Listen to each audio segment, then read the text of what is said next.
రెండవ సమూయేలు గ్రంథము 1వ అధ్యాయము.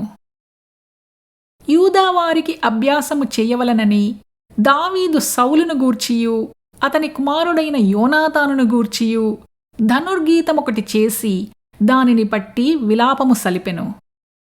అది యాషారు గ్రంథమందు లిఖింపబడియున్నది. ఎట్లనగా, ఇజ్రాయేలు, నీకు భూషణమగువారు నీ ఉన్నత స్థలముల మీద హతులైరి. ఆహాహా, బలాఢ్యులు పడిపోయిరి. ఫిలిష్తీయుల కుమార్తెలు సంతోషింపకుండునట్లు, సున్నతి లేని వారి కుమార్తెలు జయమని చెప్పకుండునట్లు ఈ సమాచారము గాతులో తెలియజేయకుడి. అష్కలోను వీధులలో ప్రకటన చేయకుడి. గిల్బోవా పర్వతములారా, మీమీద మంచైనను వర్షమైనను ప్రథమ ఫలార్పణకు తగిన పైరుగల చేలైనను లేకపోవునుగాక. బలాఢ్యుల డాళ్ళు అవమానముగా పారవేయబడెను. తైలము చేత అభిషేకింపబడని వారిదైనట్టు సౌలు డాలును పారవేయబడెను.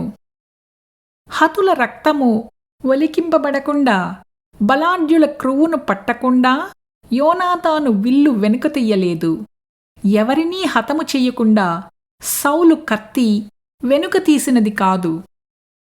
సౌలును యోనాతానును తమ బ్రతుకునందు సరసులుగాను నెనరుగలవారుగాను ఉండిరి. తమ మరణమందైనను వారు ఒకరినొకరు ఎడబాసిన వారు కారు. వారు పక్షిరాజుల కంటే వడిగలవారు, సింహముల కంటే బలము గలవారు. ఇజ్రాయేలు కుమార్తెలారా, సౌలును గూర్చి ఏడువుడి. అతడు మీకు ఇంపైన రక్తవర్ణపు వస్త్రములు ధరింపజేసినవాడు, బంగారు నగలు మీకు పెట్టినవాడు.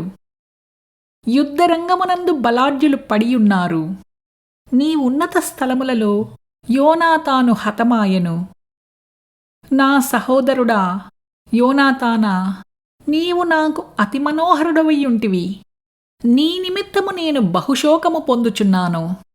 నాయందు నీకున్న ప్రేమ బహువింతైనది. స్త్రీలు చూపు ప్రేమ కంటెను అది అధికమైనది.